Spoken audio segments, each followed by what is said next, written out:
Alright,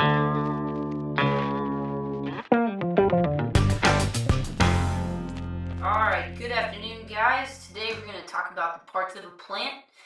A couple of objectives that we're going to cover today. We are going to identify the functions of the flower, stem, leaf, and roots of the plant. And when we discuss the flower, we're going to distinguish the male and female reproductive parts of the plant as well and explain their functions. So let's go ahead and get started. Taking a look at this plant right here, the yellow and purple part, that would be the flower. Then we're going to move down to the left and we have the stem. And then on the right side of the picture for that arrow, we have a leaf. So now let's take a look at the functions of each part after, but there's one thing that we're missing and I want you guys to be able to think about what it is. What important part can we not see in this picture? And I'm going to hope that in your head you're thinking, the roots. So let's take a look at the roots. There's you a picture right there to the right. The function of the roots, what do they do?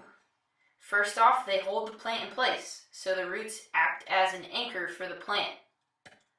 They take in water from the soil and they take in food from the soil. So if it was not for the roots, the plant would not be able to survive because it would not receive the nutrients and water it needs to thrive in certain situations. So let's move on. What does the stem do? The stem's functions, the stem helps stand the plant up.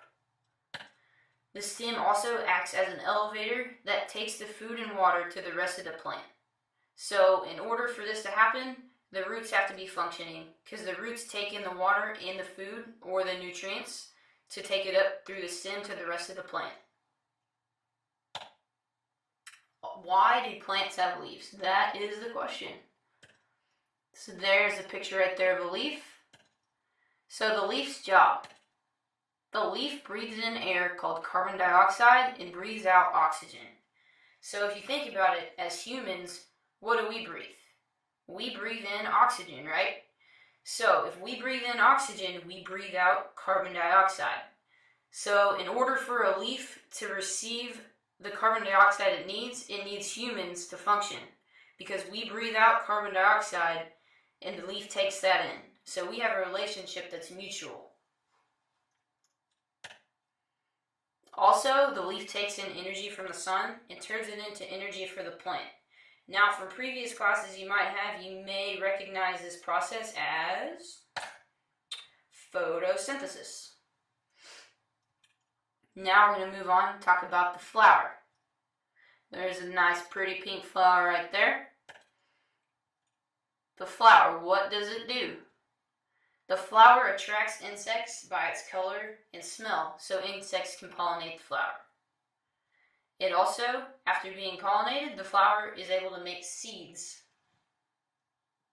So now, we looked at the parts of the plant, and the flower included. Now we're going to go a little deeper and look at the parts of the actual flower. So there's 4 parts of the flower, and we're going to go into the sepals, petals, pistil, and stamen. So the sepals are at the base of the flower, and they aid in protection. The petals, those are what attracts pollinators. So think, the petals of the flower are bright. So that's what attracts your bees, your wasp, anything that pollinates a flower. The pistil, that's a female reproductive part. And then we have the stamen, which is the male reproductive part. And I like to remember that one by stamen, male, same thing. So just remember, stamen is male, pistil is female.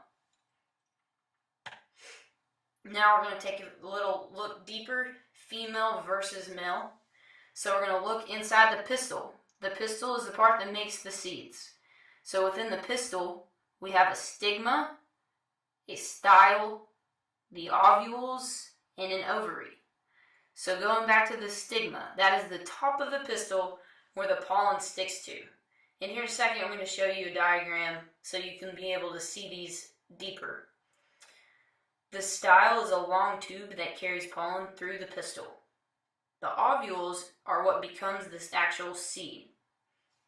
And then the ovary becomes the fruit.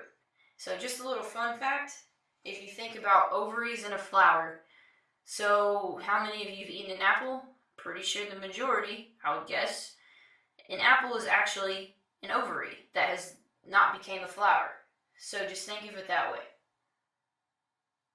Now we're going to look at the stamen. The stamen produces pollen. Pollen combines with ovules. Remember, the ovules makes the seeds. So the pollen combines with the ovule to form the seeds. So the ovules and pollen work together. Another part of the stamen is the anther. And the anther holds the actual pollen. So the pollen will stick kind of with the anther, kind of like the stigma. And then we have a filament. And the filament is what supports the anther and the pollen. So it's a long vertical part, and it has the anther on top of it.